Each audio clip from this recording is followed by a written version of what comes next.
The worst betrayal comes from the person you trust most. At my engagement party, my sister Rebecca stood up during the toasts and said 5 words that shattered my world. Emma doesn't deserve this happiness. What happened next made 50 guests go dead silent. I'm Emma, 26 years old, and I thought my sister was my best friend. We shared everything, clothes, secrets, dreams. But that night, in front of my fiancé, his family, and everyone I cared about, she decided to destroy me. What she didn't know was that I had discovered something about her just hours before. Something so shocking that when I finally spoke, it didn't just silence the room. It ended her engagement, her job, and her relationship with our entire family. But let me start with why she hated me enough to do this. The party was perfect. Fairy lights in our backyard, my grandmother's china, and 50 people celebrating my engagement to Marcus, the man Rebecca had introduced me to 2 years ago. She was my maid of honor, my sister, my best friend. But something felt wrong the moment she stood up for her toast. Her smile was too tight, her eyes too bright. She clutched her wine glass like a weapon, and when she looked at me, I saw something I'd never seen before. Pure hatred. I have something special to say about my dear sister Emma, she began, her voice carrying across the silent garden. The guests smiled, expecting sisterly love and funny childhood stories. Instead, she said, Emma doesn't deserve this happiness. She never has, and she never will. The silence that followed was deafening. My fiancé's face went white. My mother dropped her champagne flute. But Rebecca wasn't done. You want to know who Emma really is? She continued, her voice getting louder. She's a fraud, a manipulator, and honestly, Marcus, you're making the biggest mistake of your life. I stood there, frozen, watching my sister destroy everything I cared about. But what she didn't know was that 3 hours earlier, I had discovered something that would make her regret this moment for the rest of her life. Before I tell you about the secret I discovered that changed everything and how it led to the most dramatic revenge you've ever heard, hit that like button and subscribe. Comment below. What would you do if family betrayed you this publicly? Now let's continue with how this nightmare unfolded. Let me introduce you to the players in this family drama. Emma. That's me. 26. A graphic designer. Always the good daughter. My fatal flaw? I trusted everyone, especially family. That trust nearly destroyed my life. Rebecca, my older sister, 28. Beautiful, charming, successful marketing executive, but poisonously jealous. Her fatal flaw was that she couldn't stand seeing anyone else happy, especially me. Marcus, my fiancé, 30. A kind-hearted architect, honest to a fault. But that honesty was about to be tested in ways he never imagined. Our parents, Linda and David, traditional family people who believed family always came first. They were about to learn that blind loyalty can be dangerous. And then there's James, Rebecca's fiancé of 3 years, successful lawyer, respected by everyone. He thought he knew the woman he was about to marry. He was dead wrong. What Rebecca didn't realize was that her jealousy had made her reckless. And being reckless around someone who's good with computers and graphic design, that's a fatal mistake. After Rebecca's toast from hell, the party fell apart. Guests started making excuses to leave. Marcus pulled me aside, his face full of confusion and hurt. Emma, what was that about? Why would Rebecca say those things? I couldn't answer because I didn't understand it myself. Rebecca and I had always been close. Yes, she was competitive, but this was different. This was cruel. My mother was in tears, begging Rebecca to explain. My father looked like he wanted to disappear. Rebecca just stood there with this satisfied smile, like she'd accomplished exactly what she set out to do. Rebecca, what's wrong with you? I finally managed to say. She laughed, actually laughed. What's wrong with me? Emma, you've been living in a fantasy. Perfect little Emma with her perfect job and her perfect fiancé. Well, guess what? Some of us see right through you. Marcus stepped forward. Rebecca, I don't know what's going on between you two, but this is completely inappropriate. Oh, Marcus, Rebecca said, turning her venomous smile on him. You're so naive. Emma has been lying to everyone for years, about everything. Here's what Rebecca didn't know. 3 hours before the party, I had gone to her apartment to pick up some decorations she'd borrowed. She wasn't home, but she'd given me a key years ago. I needed to use her computer to print something, and when I opened her laptop, I saw something that made my blood run cold. Her email was open, and right there, in her sent folder, was an email sent just that morning. The recipient? Marcus's ex-girlfriend, Stephanie. The subject line read, "About Emma, things you should know." I opened it with trembling hands. Rebecca had contacted Marcus's ex-girlfriend and told her about our engagement party. But that wasn't the worst part. She had invited Stephanie to the party. Tonight, as a surprise guest who would reveal some truths about Emma. But the real shocker was the attachment to the email. Photos. Dozens of photos that had been manipulated to look like me in compromising situations with different men. Rebecca had used her marketing skills and Photoshop expertise to create fake evidence of me cheating. She wasn't just planning to humiliate me with words.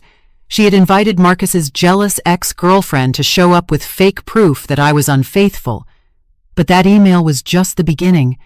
As I scrolled through her computer in shock, I found a folder labeled Emma Project. Inside were months of planning.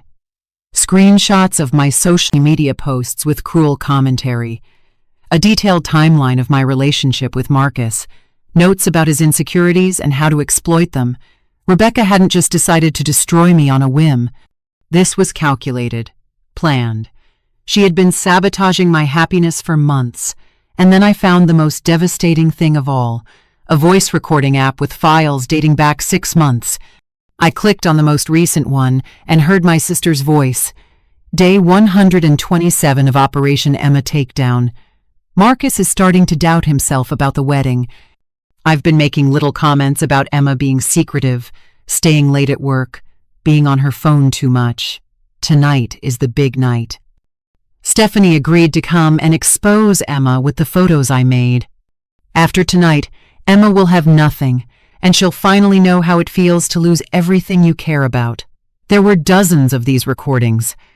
Rebecca documenting her systematic plan to destroy my relationship, my reputation, and my happiness. And the reason? Pure jealousy because our parents had helped with my down payment on a condo, and she felt I was the favorite. As I sat in Rebecca's apartment, staring at months of evidence of her betrayal, I realized something terrible. I could hear a car in the driveway. Rebecca was coming home early to get ready for the party, but I also heard another car, and voices, female voices.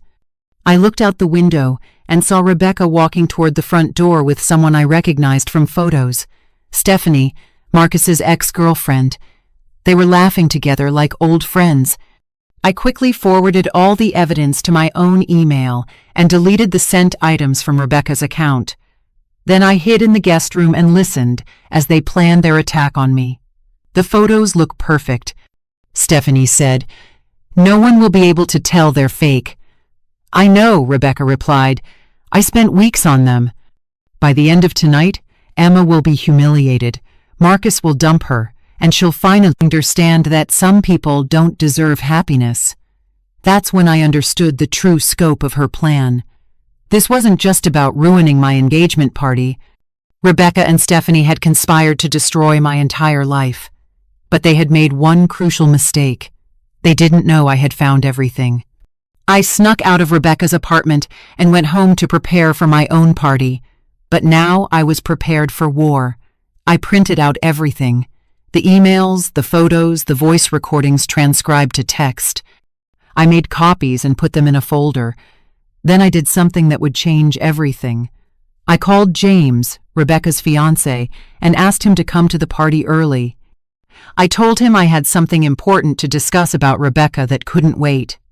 When James arrived, I showed him everything, the emails, the fake photos, the voice recordings. I watched his face change from confusion to disgust to rage. She's been planning this for months, I told him. She's been lying to you, to me, to everyone. James stared at the evidence with horror.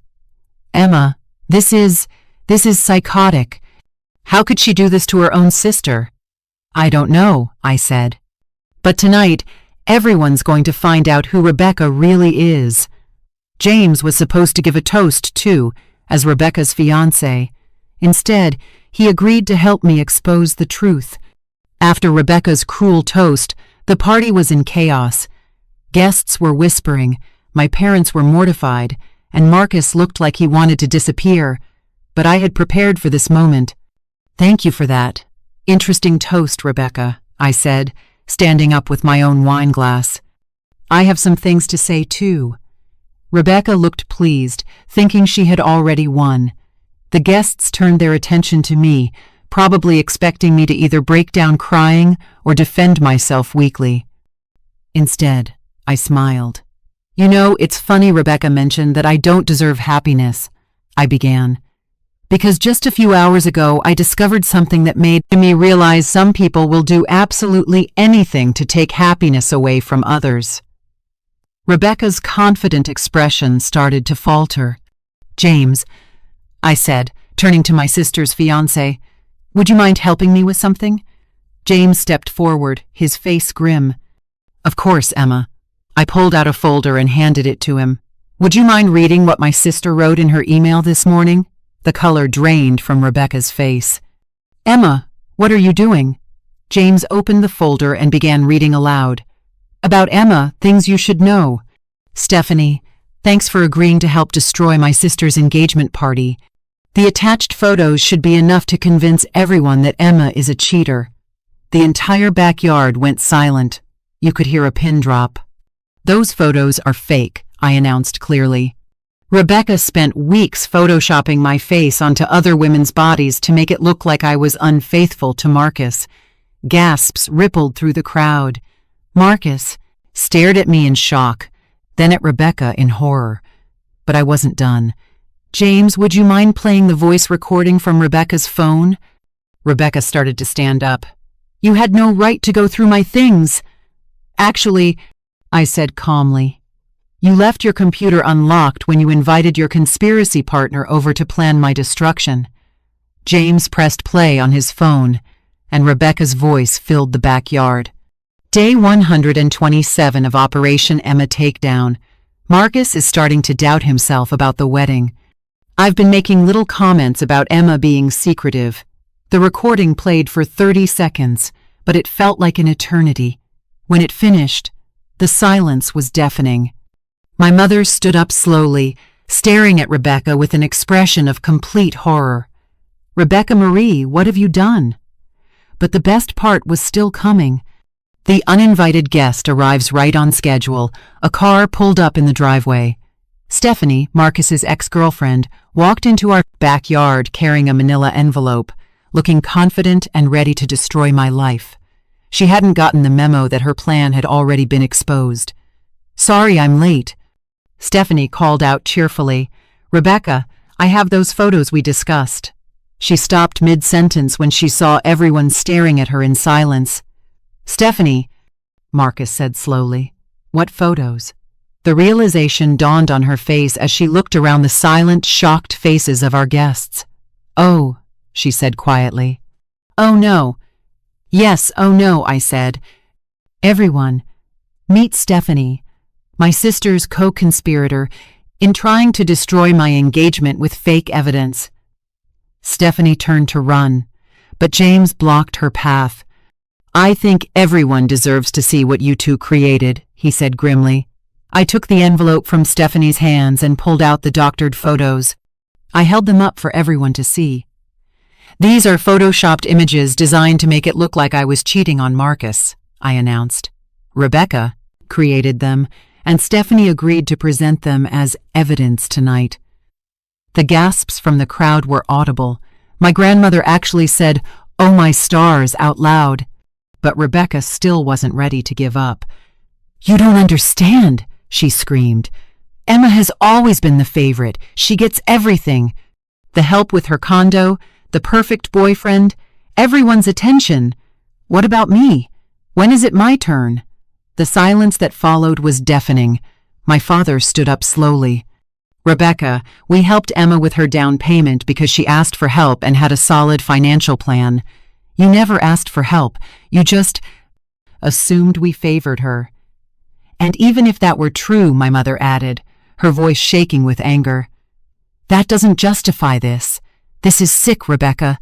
This is cruel and calculating and I don't even know who you are anymore. James stepped forward and quietly removed the engagement ring from Rebecca's finger. Neither do I, he said simply. What happened next was like watching dominoes fall.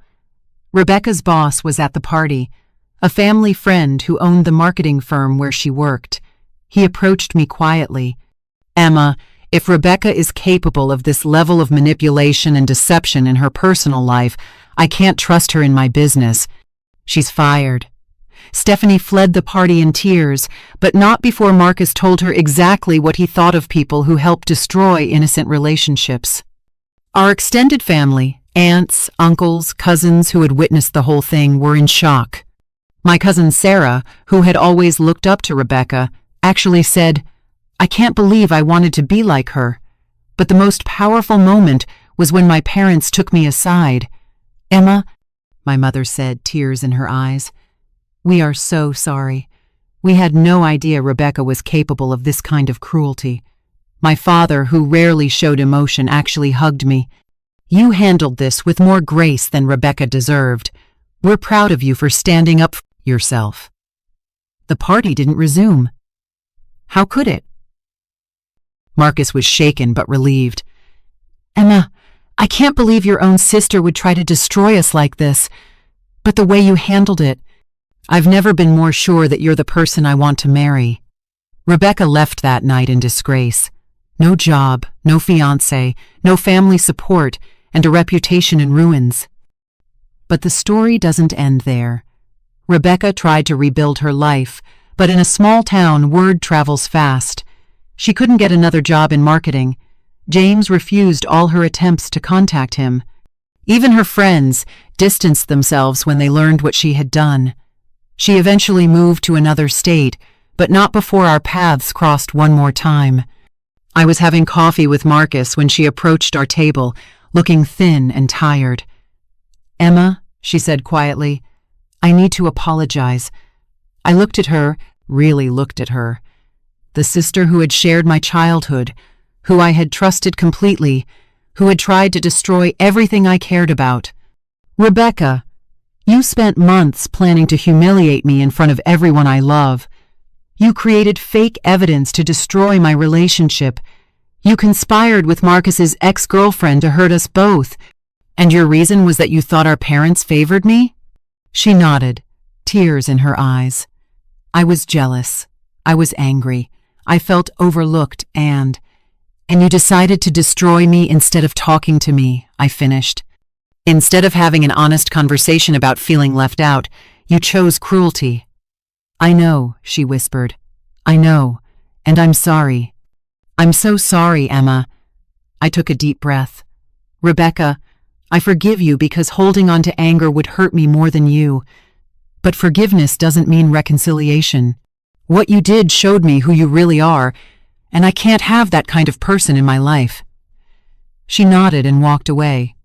I haven't seen her since.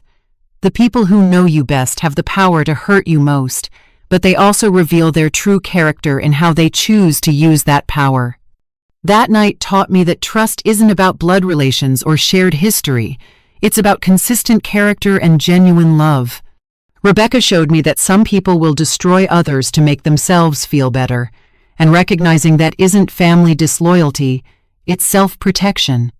If someone in your family is systematically trying to undermine your happiness, trust your instincts. Document everything. And remember that exposing the truth isn't revenge, it's justice. You have the right to protect yourself, even from family. Marcus and I got married 6 months later, a small ceremony with people who genuinely loved us. No drama, no sabotage, just joy. My parents have since apologized multiple times and have been working hard to understand how Rebecca's jealousy grew so toxic without them noticing. We're closer now than we've ever been. James actually thanked me later for showing him who Rebecca really was before he married her. He dodged a bullet, and he knew it. If this story resonated with you, hit that subscribe button and like this video. Have you ever had to expose a family member's lies to protect yourself? Share your story in the comments.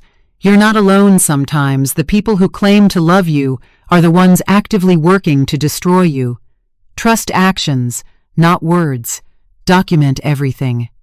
And never apologize for protecting yourself from toxic people, even if they share your DNA. Rebecca thought she could destroy my happiness by exposing fake secrets. Instead, she destroyed her own life by revealing real ones. The truth always wins in the end. You just have to be brave enough to speak it.